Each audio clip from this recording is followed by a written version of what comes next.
जय श्री राधे कृष्ण।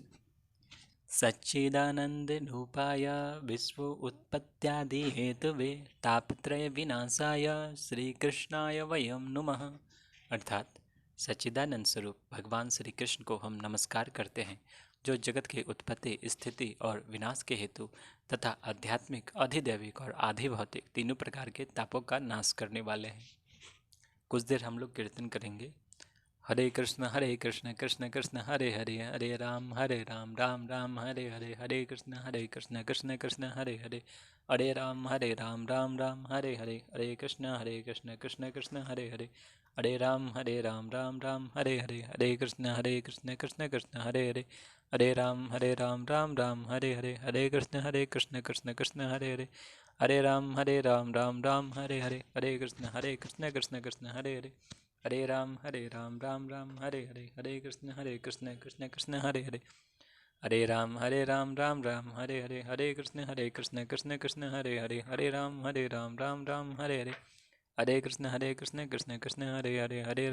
राम राम राम हरे हरे, हरे कृष्ण कृष्ण कृष्ण हरे हरे, हरे राम राम राम हरे हरे, हरे कृष्ण कृष्ण कृष्ण हरे हरे, हरे राम राम राम हरे हरे, हरे कृष्ण कृष्ण कृष्ण हरे हरे, हरे राम राम राम हरे हरे, हरे कृष्ण कृष्ण कृष्ण हरे हरे, हरे राम राम राम हरे हरे, हरे कृष्ण कृष्ण कृष्ण हरे हरे, हरे राम राम राम हरे हरे, हरे कृष्ण कृष्ण कृष्ण हरे हरे, हरे राम राम राम हरे हरे, हरे कृष्ण कृष्ण कृष्ण हरे हरे, हरे राम राम राम हरे हरे, हरे कृष्ण कृष्ण कृष्ण हरे हरे, हरे राम राम राम हरे हरे, हरे कृष्ण कृष्ण कृष्ण हरे हरे, हरे राम राम राम हरे हरे।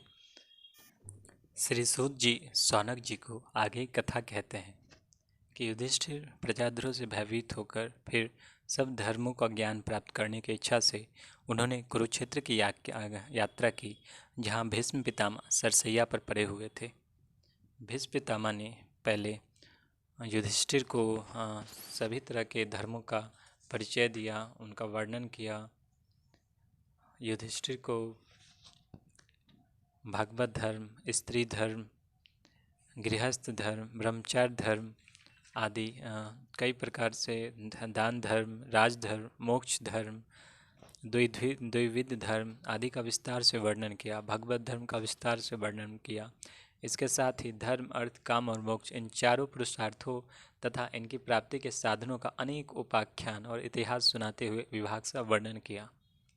इस प्रकार धर्म का वचन कर ही रहे थे कि वह उत्तरायण का समय आ पहुंचा, जिसे मृत्यु को अपने अधीन रखने वाले भगवत परायण योगी लोग चाहा करते हैं।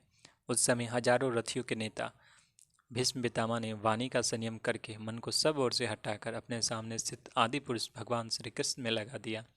भगवान श्री कृष्ण के सुंदर चतुर्भुज विग्रह पर उस समय पीताम्बर फहरा रहा था। भीष्म जी की आंखें उस पर एकटक लग गई। सभी उनके शस्त्रों की चोट से जो पीड़ा हो रही थी, वह तो भगवान के दर्शन मात्र से ही तुरंत दूर हो गए, तथा भगवान के विशुद्ध धारणा से उनके जो कुछ अशुभ शेष थे वे सभी नष्ट हो गए थे। अब शरीर छोड़ने के समय उन्होंने अपनी समस्त इंद्रियों के वृत्ति विलास को रोक दिया और बड़े प्रेम से भगवान की स्तुति की। भीष्म पितामह कहते हैं, इति मति रूपकल्पिता वृतिस्ना भगवती सात्पत्पुंगवे विभूम्नि स्वसुखमुपगते क्वचिद्विहर्तुं प्रकृतिम उपयेषु यद्भव प्रवाह। अर्थात अब मृत्यु के समय मैं अपनी यह बुद्धि, जो अनेक प्रकार के साधनों का अनुष्ठान करने से अत्यंत शुद्ध एवं कामना रहित हो गई है, यदुवंश शिरोमणि अनंत भगवान श्री कृष्ण के चरणों में समर्पित करता हूँ, जो सदा सर्वदा अपने आनंदमय स्वरूप में स्थित रहते हुए कभी विहार करने की, लीला करने की इच्छा से प्रकृति को स्वीकार कर लेते हैं, जिससे यह सृष्टि परंपरा चलती है।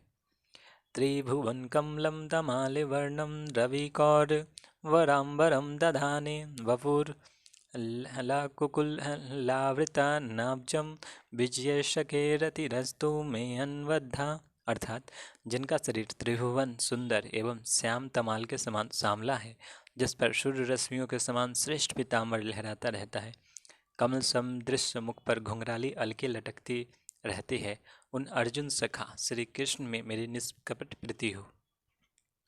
इस तरह से भीष्म ने भगवान श्री कृष्ण की स्तुति की और इसके बाद अपने आप को भगवान श्री कृष्ण में लीन कर दिया।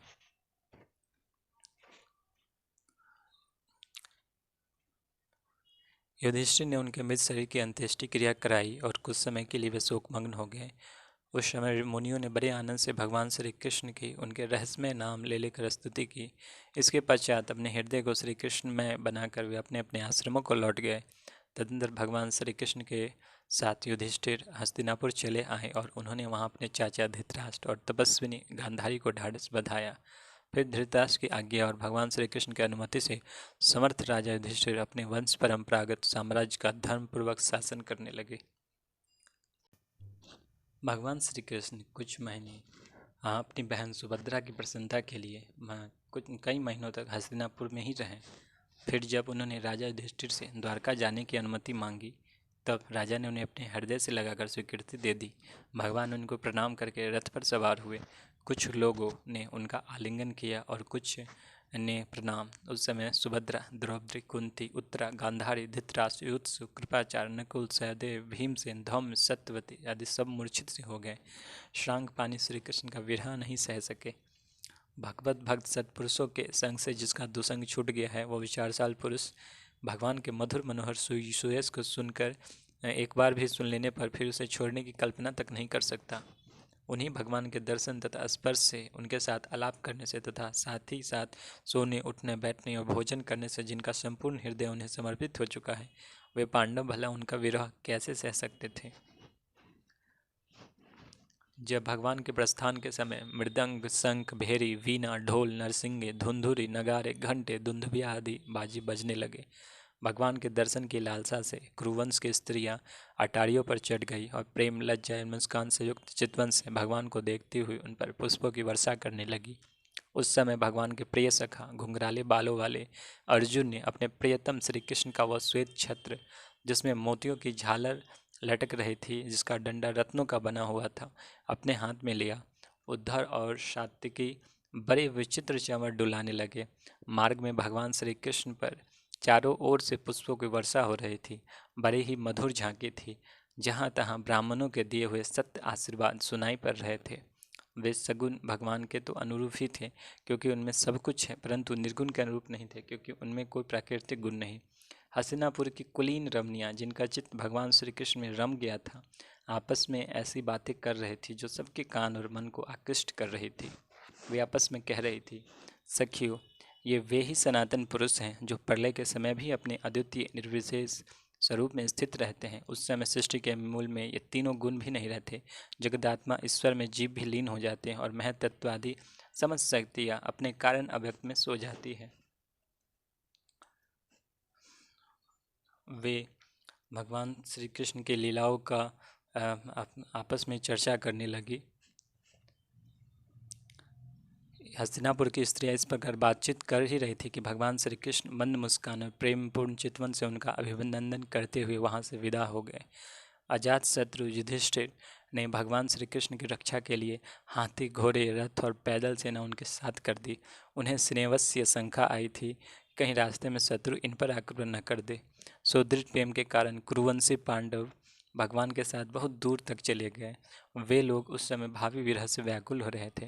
भगवान श्री कृष्ण ने उन्हें बहुत आग्रह करके विदा किया और सात्विकी, उद्धव आदि प्रेमी मित्रों के साथ द्वारका की यात्रा की। वे कुरुंग, जांगल, पांचाल, सुरसेन, यमुना के तटवर्ती प्रदेश, ब्रह्मवर्त, कुरुक्षेत्र, मत्स्य, सारस्वत, मरुंधव देश को पार करके सौवीर और आविर देश के पश्चिमी अनर्त देशों में आए। उस समय अधिक चलने के कारण भगवान के रथ के घोड़े कुछ थक से गए थे। मार्ग में स्थान स्थान पर लोग उपहार आदि के साथ भगवान का सम्मान करते। सायकाल होने पर वे रथ से भूमि पर उतर आते और जलाशय पर जाकर संध्या वंदन करते। यह उनकी नित्यचर्या थी।